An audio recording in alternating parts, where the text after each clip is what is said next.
some comments recently made that he never took no for an answer, and I said no many times about joining cabinet, and look where I am. So obviously he was very persistent and very, very loved. I'm going to miss him. That being said, we're here to talk about the Governor of the Bank of Canada, and who I understand was out on the dog team this morning enjoying our beautiful weather today. Phenomenal day to pick to do that, Stephen.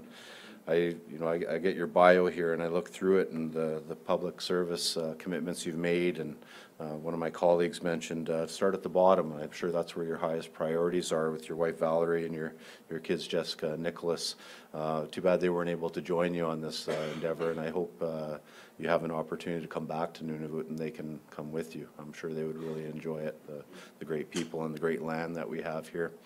When we look at finance in Nunavut from a national standpoint, we're usually a little blip on the radar or an asterisk on the bottom of statistics. And when you look at the impact interest rates have to home ownership, as an example, here in the territory, where we have much lower uptake of private home ownership than the national average, and interest rates do make a difference with our high quality of our high cost of living. It is a high quality of living as well too. There's not a better place in Canada to live, in my opinion. But without much, you're not here to listen to me talk. You're here to listen to Mr. Poloz go through his descriptors, and I'm curious to see how he's going to link some of the national finance indicators to Nunavut's economic participation. But I do want to acknowledge, thank you for coming.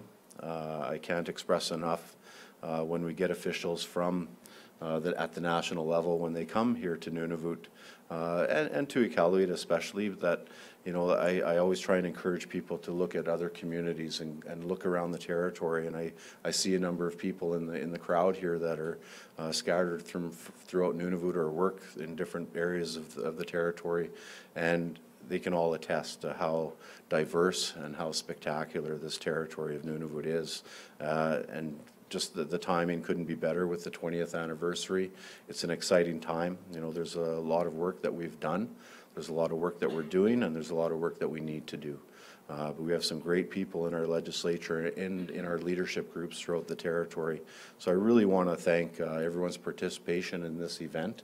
I've been coming to this for a number of years, and it's a very special time. But without much further ado, I'd really like to, I'm going to skip the bio part. I'm sure people can read that for themselves, but it can't be understated enough, the commitment that Mr. Poloz has had to the public service and to Canada as a whole. So with that, I'd just like to welcome everyone to welcome the Governor of the Bank of Canada, Stephen Poloz. Thank you.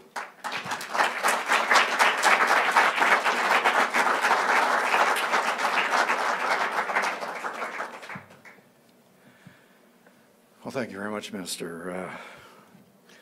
Unusakut. It's an honor, and it's a real privilege to be here in Iqaluit, the territorial capital, today, especially today, Nunavut's 20th birthday. Over the past 20 years, Nunavut has become a real destination, proud to demonstrate its culture, its traditions, and its values to the rest of Canada, and indeed to the world. I find there's tremendous potential here, and I look forward to watching you continue to achieve it. So, happy birthday. I'm here to talk today about trade. Canadians have always understood trade because, well, we have to. Without trade, Canada would never have become a nation of more than 35 million people with a modern, diversified economy. As you folks here know very well, trade will always be absolutely vital to the future of the North. Now, going back a ways, back in the 1860s, when the U.S. imposed tariffs on our exports, the provinces, colonies, I think, reacted by uniting in confederation. In effect, what we did was we chose to grow our national economy by building infrastructure and increasing interprovincial trade. Since the 1940s, though, Canada has consistently advocated for more liberalized international trade even while allowing interprovincial trade barriers to persist or, in fact, to increase. Our dependence on international trade makes recent developments on this front very worrisome. The U.S. has imposed tariffs on steel and aluminum imports from many countries, including ourselves, which in turn have placed countermeasures on a wide range of U.S. products. The U.S. is engaged in a trade war with China, and extensive measures have been taken on both sides. NAFTA has been renegotiated, but the new agreement still needs to be ratified. Europeans are waiting to see whether the U.S. will make good on its threat to impose tariffs on their auto exports. In short, there's been a significant increase in uncertainty around the future of the global trading system. And this is having an impact on business confidence worldwide. Data from 47 countries, representing more than 80% of the global economy, show that exports and business investment slowed sharply late last year. If a company cannot rely on international trade rules, it's not going to make investments to expand capacity and fuel economic growth. Now, Canada's economic growth slowed late last year as well, and this weakness is extending into 2019. Now, part of this is due to developments in our own oil sector and in our housing sector, but the broader effects of trade uncertainty on investment are clearly there. Now, fortunately, our economy also has areas of strength that are providing a cushion. Some services exports have been growing very strongly. More than 350,000 jobs were created over the past 12 months. Indeed, labor income grew by almost 5% in the fourth quarter of last year. So the data are currently giving us a mixed picture, and they need to be carefully monitored. But the deeper question that we face is whether Canada continue to thrive as a trading nation. So to address this question, we need to put recent trade developments into context. Trade growth has generally fallen short of expectations since the global financial crisis a decade ago. And to understand that, we must first understand why international trade grew so rapidly in the years before that crisis. International trade began to accelerate during the 1990s as companies took advantage of opportunities provided by new technology and trade liberalization. Many firms found efficiencies by breaking down their products into components. And this allowed for unprecedented levels of manufacturing specialization in those components. The components then were sourced from wherever in the world it made the most sense. So instead of a domestic assembly line, you had a complex international value chain. Right? You had a final product, like a car or made in Oshawa, my hometown, or a cell phone assembled in Mexico, might have contained many components that were traded internationally several times, and then the final product was exported as well. So this is why international trade was rising relative to GDP, or the economy, during this period. As economists would put it, the trade intensity of goods was increasing. Now, global trade really took off after China joined the WTO in 2001. And with a massive supply of low-cost labor, China became key to many companies' value chains, and trade intensity grew even further. Now, this gave rise to concerns that all manufacturing would eventually move to developing economies. But there was always a natural limit to this offshoring process. A manufactured product can only be fragmented so far, and then some pieces require more labor than others. And that's what determines where best to produce each component. So a manufacturing process that requires many workers and only a bit of machinery can often be made cheaper by moving it to a country where wages are low. But a process that has a lot of complex machinery and relatively fewer workers is much less likely to move to a lower wage country. Importantly, companies must also take into account the relative productivity of the workers in the various countries.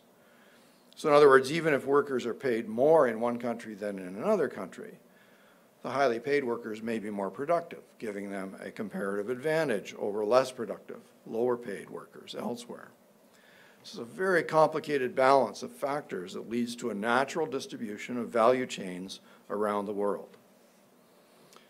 Furthermore, economies never stand still. In China, for instance, globalization has led to a steady increase in wages, and this reduces the incentive for firms in advanced economies to move their production there, even if that production is labor-intensive.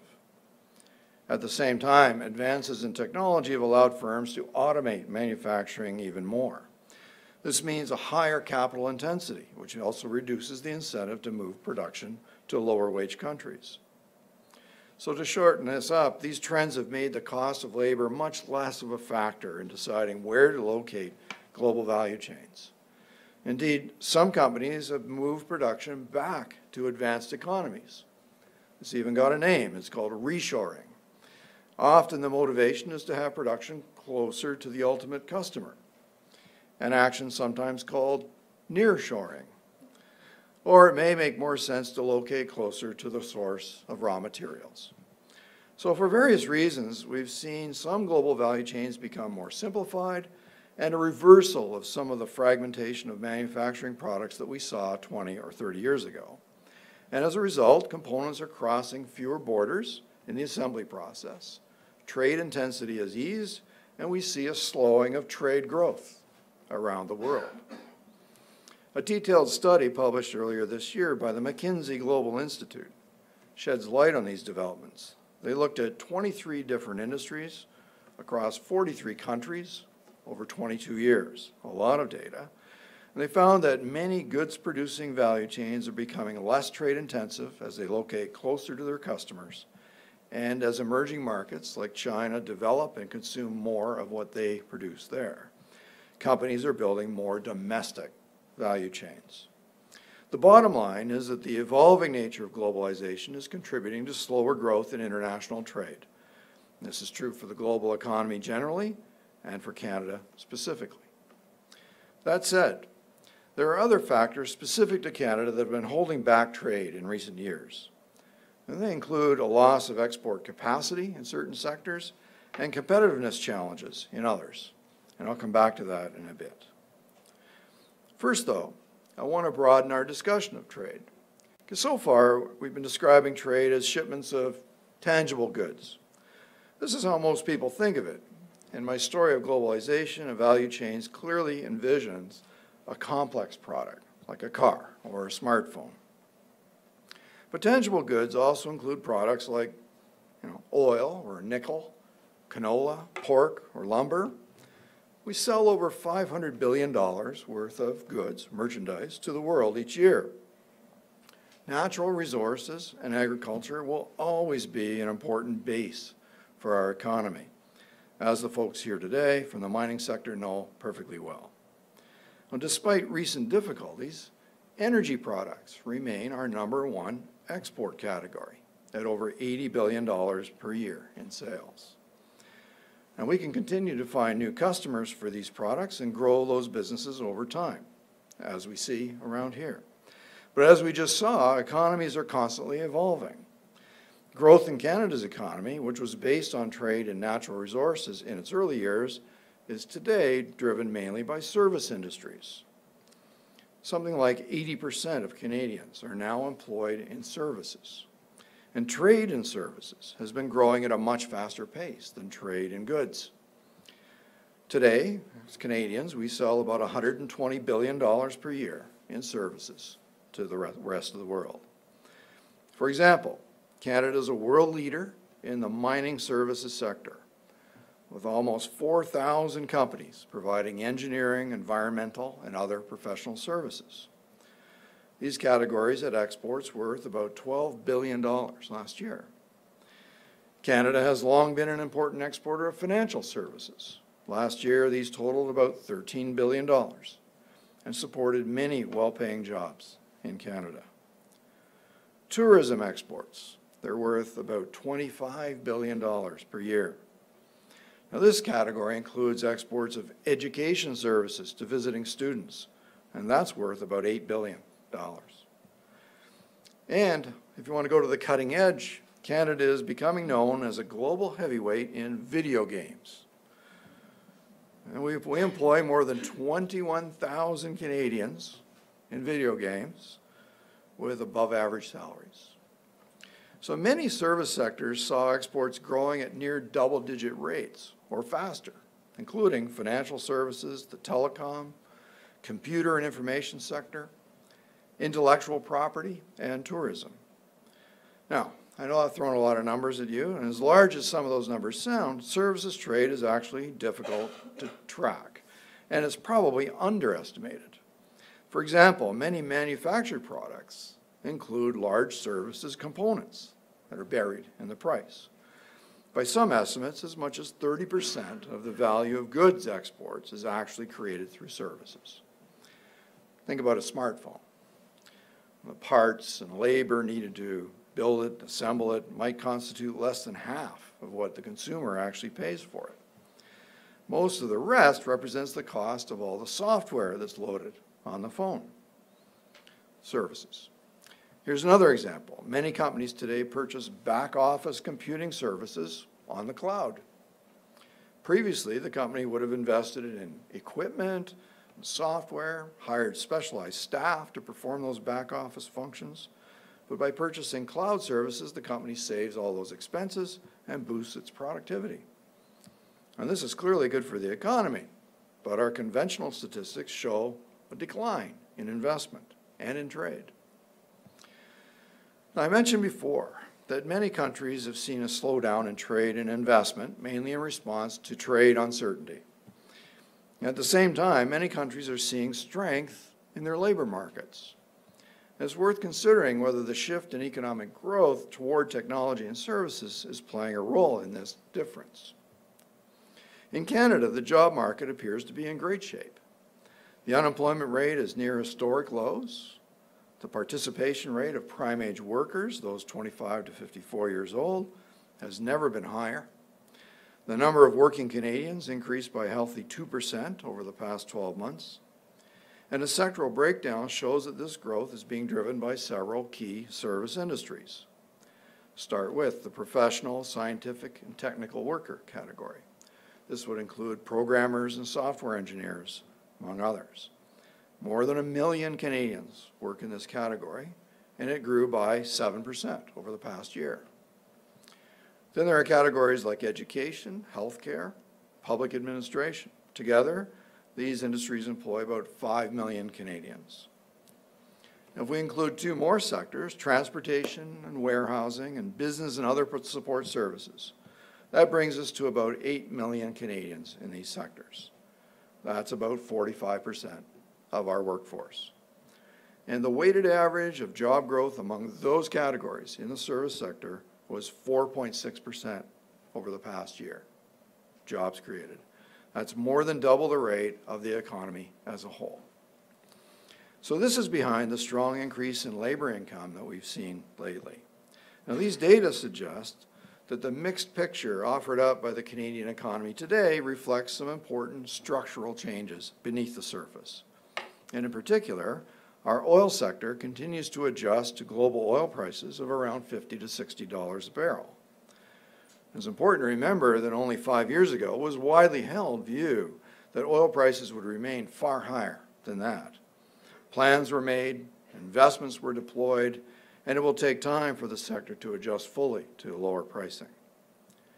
And that situation is made more complicated by capacity constraints for oil exports. And when the dust settles, oil will remain a very important sector for the Canadian economy. But in the meantime, the adjustments are weighing on the investment, weighing on exports, and weighing on wage performance. Technological advances may also be prompting similar adjustments for a wide range of other economic sectors. As we all know, automation puts certain jobs at risk, from manufacturing to financial advising. That holds back wage increases and it holds back inflation. But it also creates new jobs for those who write the software or maintain the advanced technology. And those wages are rising rapidly. The people earning those wages spend them on all sorts of goods and services, creating demand in traditional sectors, including construction, transportation, maintenance, and that sort of thing. And as these adjustments proceed, there are now more than 500,000 job vacancies in the Canadian economy. Now, judging what all this means for the outlook for inflation is, of course, a challenge for us. But that challenge pales in comparison to the one posed by the possibility of a global trade war. We've been highlighting this risk to the outlook for the past 2 years. At the same time, we've said that the global economy would get a significant lift if trade peace were restored. The likelihood of trade peace breaking out seems to fluctuate almost daily. Even so, the global economy has been dealing with heightened uncertainty over trade policy for an extended period now. And over that time, some business investment decisions have been scrapped entirely or have been made in a distorted situation. Even if the uncertainty lifted completely tomorrow, these decisions could not be reversed. Some of the damage done over the past 2 years would remain. People who advocate for protectionism through tariffs tend to miss a basic point. When a country imposes tariffs on its imports, those tariffs are paid by its own consumers and companies. Now, a few people involved in the protected industry might benefit from those tariffs, but we know that the economy is worse off overall. A Bank of Canada staff analyzed the impact of the trade actions that have already been taken. And they found that the various actions will lower economic output while raising prices. In other words, a trade war is stagflationary. Of course, it's possible that unilateral tariffs will boost production in the economy that imposes the tariffs, but that's usually a temporary effect, as the impact on consumer purchasing power affects everybody. More importantly, a unilateral tariff rarely stays unilateral for long. Companies facing tariffs on their exports appeal to their own governments to level the playing field by applying countermeasures. And such retaliation is understandable, of course, but in the end, the global economy will be worse off, and so will be many innocent bystanders. Now, it's possible that we'll have to deal with frictions in the global trading system for some time yet. Even so, as we said in January, we expect that both exports and investment will return to positive growth later this year. Since the start of the year, the labor market has continued to show strength. The adjustments underway in our oil sector will eventually be completed. And firms tell us that they need to make new investments, and the recent rules around capital cost allowances are likely to speed that up. The bank's role in this process is to maintain a predictable environment for decision-making. And we've learned from experience that keeping inflation low, stable, and predictable is the best contribution that we can make to Canada's economic welfare. Crucially, our inflation targeting framework includes a floating exchange rate that helps our economy to adjust to external shocks. And we only have to look back a few years for an example. Following the oil price collapse of 2015, movements in the exchange rate helped to offset the loss of jobs in the oil sector by boosting exports in other sectors. In addition to the solid economic base that comes from our natural resource sectors, we have numerous advantages that we can use to create new economic growth. Among other things, we have a well-educated and diverse workforce that's growing through immigration. And we have trade agreements like CUSMA, the Canada-EU trade agreement, the Trans-Pacific Partnership. These agreements should help us buffer some of the negative effects from these developments I mentioned at the beginning. But another possible buffer lies right here at home. Recall that when the U.S. turned protectionist in the 1860s, we responded by uniting our own economic clout through confederation. In today's trade uncertain world, it's even more important that we continue to make progress in promoting trade among our own provinces and territories. And enhancing economic links between North and South is even more urgent, given the growing risks around climate change. Now, you're already feeling the impact of climate change here, and it will affect almost every aspect of life in the North. Lowering barriers to trade could certainly help mitigate some of these economic impacts. Now, the good news is that trade and services among the provinces has been growing rapidly over the past 10 years and is already larger than interprovincial goods trade. The bad news is that goods trade between provinces has basically been stagnant for a decade. Now, to make this point concrete, bank staff estimate that Canada's potential economic growth would increase by about 0.2 percentage points per year, or $4.5 billion per year, if interprovincial trade barriers were lowered. This would include harmonizing regulations on all manner of things.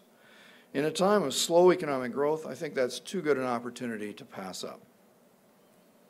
That is a really crucial point, so I'd like to make it in French for those who are watching on the webcast. Si on enlevait les obstacles au commerce interprovincial, la croissance économique potentielle pourrait augmenter de 0,2 points de pourcentage par an, soit environ 4,5 milliards de dollars, selon le personnel de la banque. Cela impliquerait une harmonisation des réglementations dans une foule de domaines. À un moment où l'économie tourne au ralenti, l'occasion est trop belle pour ne pas la saisir. It's time for me to conclude. Clearly, there are challenges in the Canadian and global economies that we need to manage. But there are clear signs that Canada is adjusting to those challenges. After taking into account the economy's structural adjustment to lower oil prices that is still going on, we can see many areas of encouraging economic growth. These are both traditional and cutting edge, and they are export-oriented. Canada's portfolio of trade agreements should serve us well as this story unfolds, despite the uncertainties the world faces today. That being said, it's clear that the global economy is performing less well than we believed only a few months ago, and Canada is feeling the effects. In addition, our housing sector is taking longer than previously expected to digest the combined effects of stricter mortgage guidelines and higher interest rates. And that's why we said at our last interest rate announcement in March that the economic outlook continues to warrant a policy interest rate that is below the neutral range to help the economy work through this downshift in growth and keep inflation close to target. Recent economic data have been generally consistent with our expectation that the period of below potential growth will prove to be temporary. Our next interest rate announcement and monetary policy report will be released on April 24, and I can promise a fuller analysis at that time. For now, let me thank you for your kind attention and for your wonderful hospitality here in Iqaluit. Nakumik.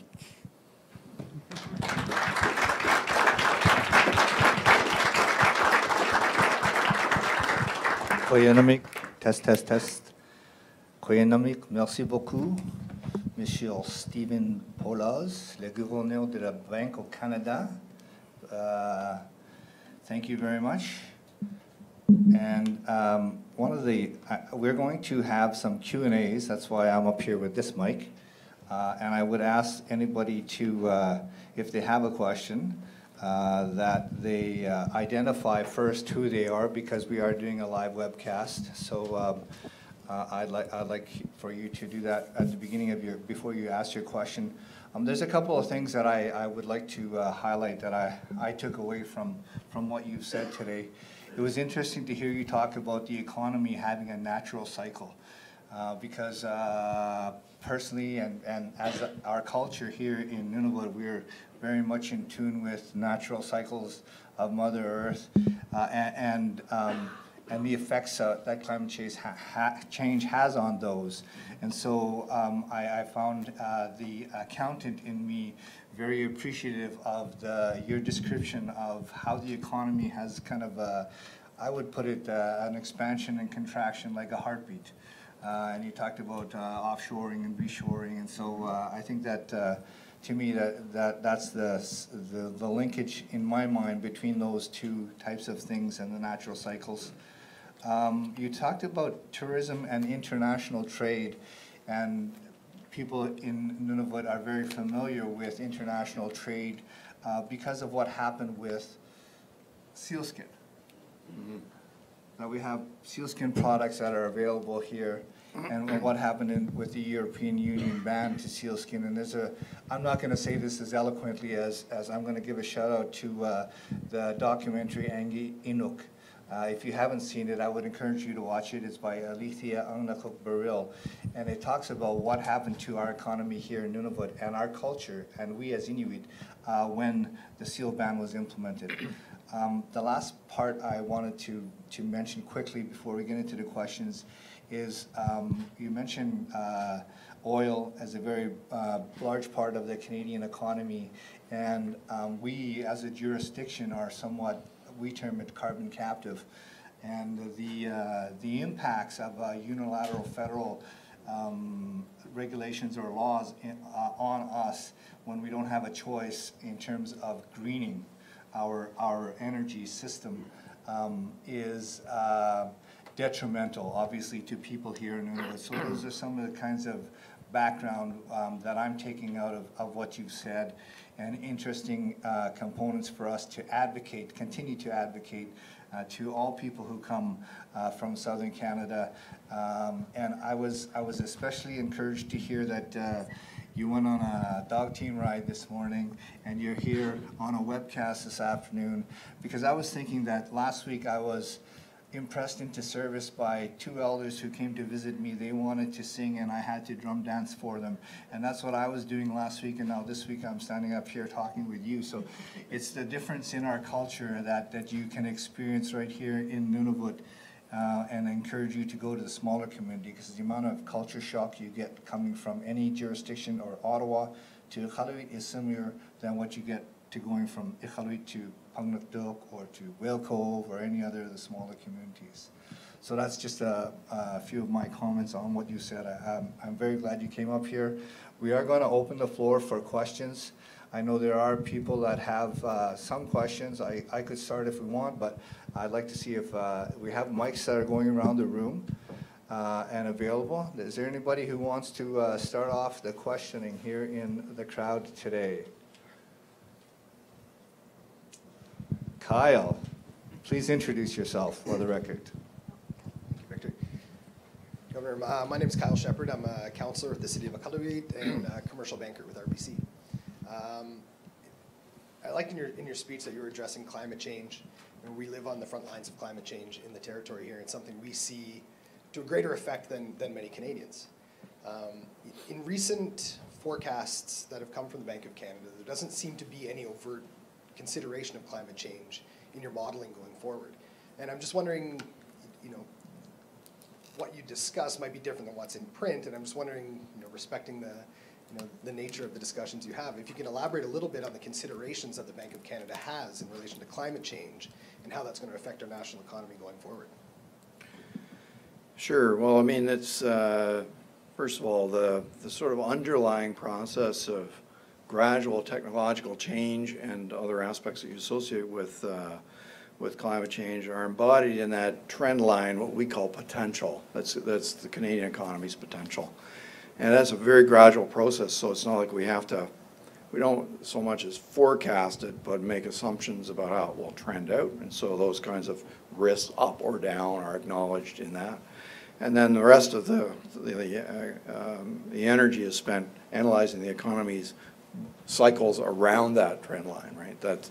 Which is when we're trying to debate how fast it will grow or whatever. Those things are in the background of those conversations, so they're not as prominent, perhaps, as you'd like.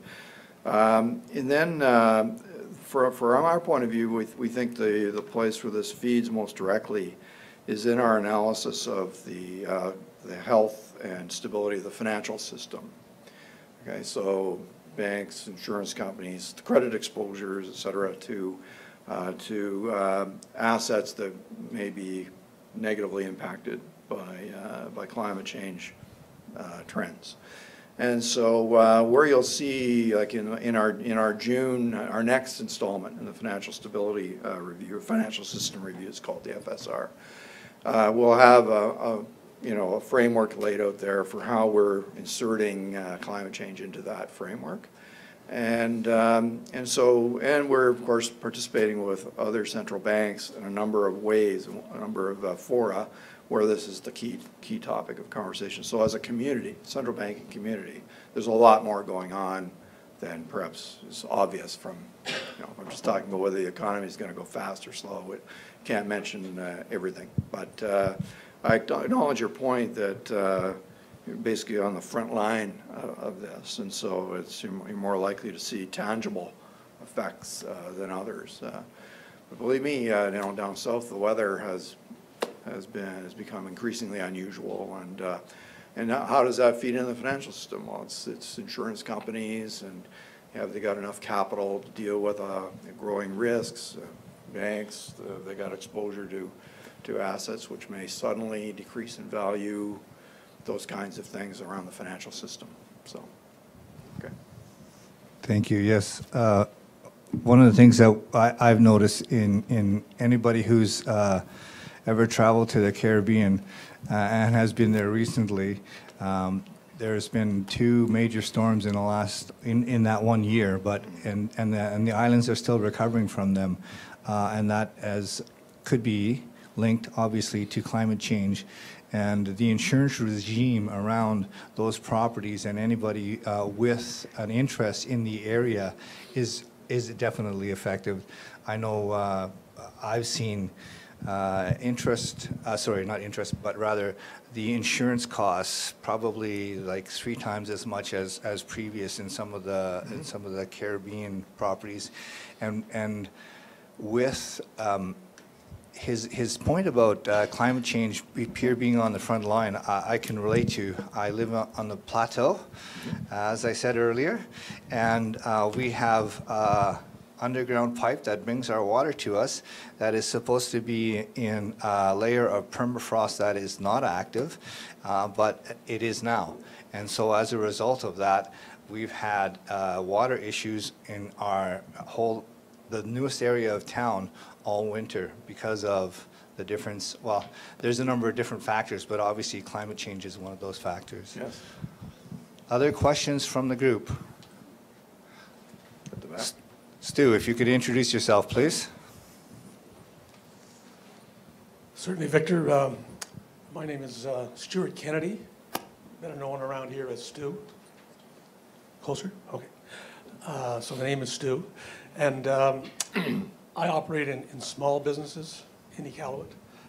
We have a grocery store, a convenience store, and I'm also partnered with other people in a building development company, a leasing company, Two-Meat Development Corporation, and BCC, Baffin Central Construction. I'm a partner in that. I'm also now a partner in where 5 of us have recently started a brewery in Iqaluit, and believe me, we've developed concerns over the challenges that we do have. They are immense in starting a business here. Businesses started in Iqaluit are high risk. I think anybody in business here would agree with that statement. I'd like to talk about the Nunavut economy, and in particular the trade imbalance that obviously exists. We have planes coming in full throughout the year, every day. Planes that go out, cargo planes that go out empty. We have, actually, I think we even put ballast in them because we don't have any exporting. We have ships that come in throughout the summer, throughout the shipping season. They come in full, and in the most part, they go back with empty containers. Sometimes we have dangerous goods that might go out we can't handle here, and stuff like that. In our economy, we practically import all goods and services. You look around you in this room, the carpet, the light fixtures, Sure. the curtains, the blinds on the windows. If you open those windows up, you'd see buildings that have been constructed, all with materials brought in from Nunavut, brought in to Nunavut. as I said, it's and I'm talking about goods and services. Our government, and even the federal, well, we have 3 levels of government. They all go out and hire from down south, even staff. And our small businesses do the same. That's the nature of the economy here. I'm looking forward to seeing that changed. I'm looking forward to a time when we can also export. We import and we export. I'm talking a trade balance. And we're a far ways off from it right now. It's not a healthy looking picture. We import fuel to be consumed in generators and boilers throughout town. Huge amounts of fuel. We could have, one day, hopefully, we will have a hydro project that will provide for those electrical services and heating throughout this town. But we're still a long ways off, and we know the answers, I think. Collectively, we know the answers. We have to do things to move this economy forward. And believe me, as we've recently have experienced, there are huge challenges involved. There are huge challenges just within our government in meeting those challenges, in getting things developed. As I mentioned, I'm part of a brewery I'm part of ownership of a brewery in Iqaluit, and the problems that we've incurred are immense. Stu, did you have a question for the? Yes, I do. Okay. I do. I would like, Mr. Governor, I would like your comments on how we should move that economy forward, recognizing that we import and we do not export. I also recognize that we have mines that are developing in Nunavut. Baffin land exports iron ore. Meadowlands exports gold. Yeah. These are all good projects. We need more things like that where we can produce. I believe the rest of Canada must really appreciate us because we are their customer in all ways, and we don't have them as customers as they have us. So I'd like your comments on how that could be improved. Thank you. Okay, well, what you describe is the situation of any young economy. I'm saying young in the sense of how economists measure time, not, of course, in terms of historical time. When a young economy starts off, they have their natural resources and they have people, and they work away, and it would always seem to them that they're getting most of their stuff from somebody else. Nevertheless, all the things that you mentioned that you're importing, you're paying for it. Okay, so it's not fictional money, it's money that's being generated here, either through transfers, which of course is part of the system, but also through real production, which is growing. My staff estimate up to a 9% growth rate for the economy this year. That's pretty spectacular stuff, and that's not some fiction. That's real, and those things are things that are being exported. So every ingot of gold that goes out is an export, and so is every load of iron ore, et cetera. That generates real money, and every service that an engineering firm performs, or every time a tourist comes in and goes out on a dog sled ride, stays at the hotel, that's you exporting the scenery, the quality of life, the great food. It's real business. So I would say you're altogether too gloomy. It's those things you've described are exactly what economies that are up and coming all look like. And I mean, when I think of it out of a small country versus a small part of Canada, see, when you say one way to measure this is that your inflation rate is like 3% or more. So it's like almost double what it is for Canada as a whole. And we're all in the same Canadian dollar area. And what that is symptomatic of the fastest growing part of that collective, as we know as Canada. So those are all symptoms that an economist looks for in a country that's at the leading edge of the development phase. And so it's not, and they all have what you call trade deficits, okay? Because what happens is capital flows into the hot story to invest in those new stories like gold mines or whatever, and that's the basis on which the thing balances out. So the day you lose your attractiveness to investors, that's when you'd be concerned that the growth story was over, but I think you're very far from that. So I'm sorry I don't want to sound contradictory, but I want you to feel more encouraged than you are. Next, do we have Thank you. time for another question? It's up to you. I'm fine with it. Yes, we do. Sure. My name is Cedric Rusike. I'm a business owner here. My question would be more on trade. I know that we're now more of a global economy, Yeah. and you highlighted that quite a bit. And my question is more focused on, is Canada prepared, one, on the repercussions of the trade war between the U.S. and China? And what measures are in place, because there could be some serious consequences in tourism, trade, and that kind of stuff. Well, I don't think we're altogether prepared for the worst case scenario.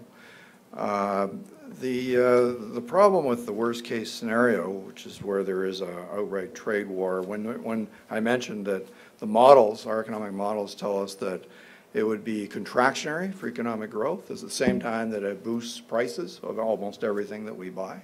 Therefore, it's like very similar to the early 1970s when we had the stagflation episode. And I'm looking around, I'm seeing most of you folks don't remember that. but I. Oh, no, never mind that. Never mind. I was there. I was there. But the point is that it was a very difficult episode for the global economy. The Bretton Woods system broke down. It closed the gold window in the United States. We had all kinds of, it took then the great inflation of the 1970s, then it took more than 10 years to fix all the problems that happened. Now, no one's spinning out a scenario like that. But it's just to illustrate, like, we've got the early steps in that direction, and hopefully that trend, deals can be made, and we get something that everybody can be happy with, and we go back to relative trade peace. So right now we admit that the negative scenario is possible, but so is a positive scenario, and it's probably, who knows what odds you would place on those things. But we know that in the end, most people should be in favor of a positive scenario, because it's going to hurt everybody if it's not. So all we can do is watch that unfold and contribute where we can by being clear and help people understand the consequences. But policy mistakes have been made in the past, so we can't disregard that as a possibility. And as a business owner, you need to be thinking of those things. But I do think that having trade agreements with like-minded countries, such as Europe, which is a lot of countries, or the TPP, which is another bunch of countries, is a good mitigant for us if there's more trade tensions in the North American space, perhaps, or between the United States and China, that still somehow we'll find a way to continue to find new customers and find markets for our things, and that we'll still have lots of visitors coming, and we won't be putting tariffs on tourism. Nobody ever thinks of doing that. I think it would be that's so obviously bad for business that no one would ever think of it, And so, and that's one of Canada, as I said, $25 billion a year is something, imagine if you could double that, that would be worth a lot of investment right there. And many of those are students who come and employ university professors and so on, for 4 years, and some of them stay and get great jobs and contribute to our economy. So I think we've got lots of things to be hopeful about, and including especially perhaps here. So I'm not I'm not a pessimist on those things. Doesn't pay. All right, thank you very much. Koyenomik, merci beaucoup. Thank you for coming, everybody that came here today, and for those of you joining us on the web, thanks very much for coming here. Appreciate it.